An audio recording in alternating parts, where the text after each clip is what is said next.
नमस्ते। आज बात करेंगे दो ऐसे पड़ोसियों की जिनका रिश्ता ना किसी पहेली से कम नहीं है, भारत और भूटान। देखिए, ये जो एक लाइन है ना, ये इस पूरे रिश्ते के सबसे बड़े सवाल को सामने रख देती है। मतलब एक ऐसा इलाका जहां तनाव, अविश्वास, ये सब आम बात है, वहां इन दो बिल्कुल अलग देशों ने इतना मजबूत, इतना टिकाऊ रिश्ता आखिर बनाया कैसे? तो चलिए इस अनोखे रिश्ते को परत दर परत समझते हैं। सबसे पहले देखेंगे कि इसे एक डिप्लोमैटिक अनोमली यानी एक राजनयिक विसंगति क्यों कहते हैं। फिर 1949 की नींव, कैसे ये पार्टनरशिप मॉडर्न हुई, इसमें चीन का क्या एंगल है और आखिर में इस दोस्ती से क्या सबक मिलते हैं। शुरुआत करते हैं। देखिए, साउथ एशिया की डिप्लोमेसी की बात करें तो ज्यादातर निराशा ही हाथ लगती है ना? हर तरफ अविश्वास का माहौल है। लेकिन इसी अंधेरे में भारत भूटान की दोस्ती एक उम्मीद की किरण जैसी है। इस कहानी का जो कोर है ना, वो है असम्मित साझेदारी। अब इसका मतलब क्या है? सीधा सा मतलब है एक ऐसा रिश्ता जहां एक देश बहुत बड़ा, बहुत ताकतवर हो और दूसरा उसके मुकाबले काफी छोटा। अब आमतौर पर ऐसे रिश्तों में टकराव होना, फ्रिक्शंस होना लाजमी है, पर यहां कहानी बिल्कुल उल्टी है। और देखिए, पावर का ये जो इम्बैलेंस है, ये हमेशा एक चैलेंज रहता है। तो फिर सवाल वही है, भारत और भूटान ने इस मुश्किल को पार करके एक मजबूत नींव रखी कैसे? आखिर क्या किया उन्होंने? तो इसका जवाब जानने के लिए हमें थोड़ा पीछे जाना होगा, इतिहास में। देखते हैं कि इस अनोखे सफर की शुरुआत हुई कहां से थी। और ये कहानी शुरू होती है भारत की आज़ादी के ठीक बाद साइन हुई एक ट्रीटी से। तो देखिए, ये जो शुरुआती समझौता था, ये उस समय की जियोपॉलिटिकल ज़रूरतों के हिसाब से था।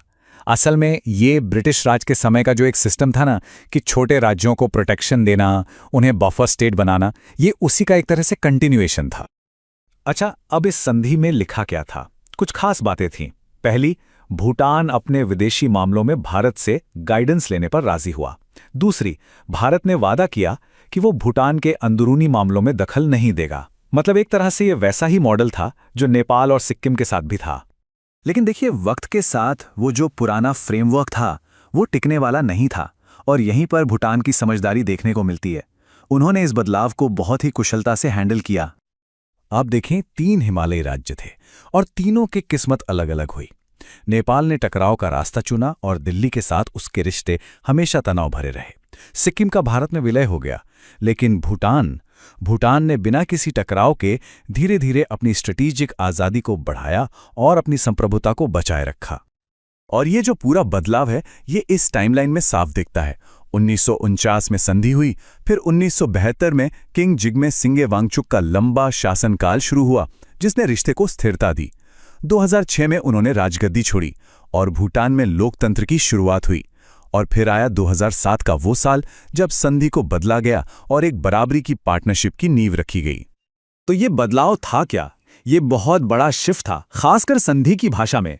1949 की संधि में लिखा था कि भूटान भारत की सलाह से निर्देशित होगा, मतलब गाइडेड बाय होगा।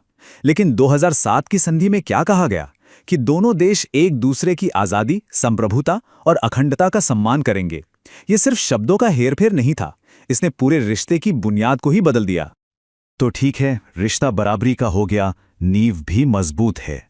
लेकिन आज के दौर में इस पार्टनरशिप के सामने नई चुनौतियां भी हैं, और शायद सबसे बड़ी चुनौती है एक नई ताकत का उभार, और वो है चीन। हाँ, चीन का क्या? ये एक बहुत बड़ा सवाल है। देखिए, चीन के उदय ने भारत के हर पड़ोसी के लिए स्ट्रेटेजिक लैंडस्केप को पूरी तरह से बदल दिया है, और जाहिर है भूटान भी इससे अछूता नहीं है। भूटान के लिए ये एक बहुत ही अनोखी और मुश्किल चुनौती है। क्यों? क्योंकि उसकी एक लंबी विवादित सीमा चीन के साथ है। बीजिंग के साथ उसके कोई डिप्लोमैटिक रिश्ते नहीं हैं। और हाँ, डोकलम पठार को कैसे भूल सकते हैं, जो 2017 में भारत चीन के बीच तनाव का केंद्र था। मतलब भूटान एक बहुत ही सेंसिटिव लोकेशन पर है और उसे एक बहुत ही महीन संतुलन बनाकर चलना पड़ रहा है। तो भूटान कर क्या रहा है? उसकी स्ट्रैटेजी है डाइवर्सिफाई एंड डीपन। मतलब वो जापान और साउथ कोरिया जैसे देशों के साथ अपने रिश्ते बढ़ा रहा है, अपने डिप्लोमैटिक दायरे को फैला रहा है। लेकिन साथ ही वो भारत के साथ अपने खास रिश्ते को और भी मजबूत कर रहा है। वो ये सब बहुत ही सावधानी से कर रहा है ताकि उसकी प्राइमरी पार्टनरशिप पर कोई असर ना पड़े। तो अब आते हैं सबसे जरूरी सवाल पर। आखिर में इस अनोखी और टिकाऊ दोस्ती से क्या सबक मिलते हैं और आज के दौर में ये भूटान मॉडल इतना जरूरी क्यों है? इस मॉडल का सार, इसका निचोड़ क्या है? यह है कि संप्रभु बराबरी पर जोर देते हुए भी एक खास रिश्ता बनाए रखना। और ये कैसे हुआ? संयम, सम्मान और विश्वास के जरिए। दिल्ली ने भूटान के फैसलों का सम्मान किया और थिम्फू ने यथार्थवाद और भरोसे का दामन नहीं छोड़ा। और इस मॉडल के 4 मजबूत पिलर हैं। पहला, डेवलपमेंट कोऑपरेशन। दूसरा, आपसी सुरक्षा। तीसरा, विवादों का मैनेजमेंट, मतलब असहमतियों को समझदारी से सुलझाना। और चौथा, कल्चरल टाइज। ये चारों पिलर मिलकर एक ऐसा ब्लूप्रिंट बनाते हैं जो दिखाता है कि एक असमित साझेदारी भी कैसे कामयाब हो सकती है। तो आखिर में एक सवाल बचता है।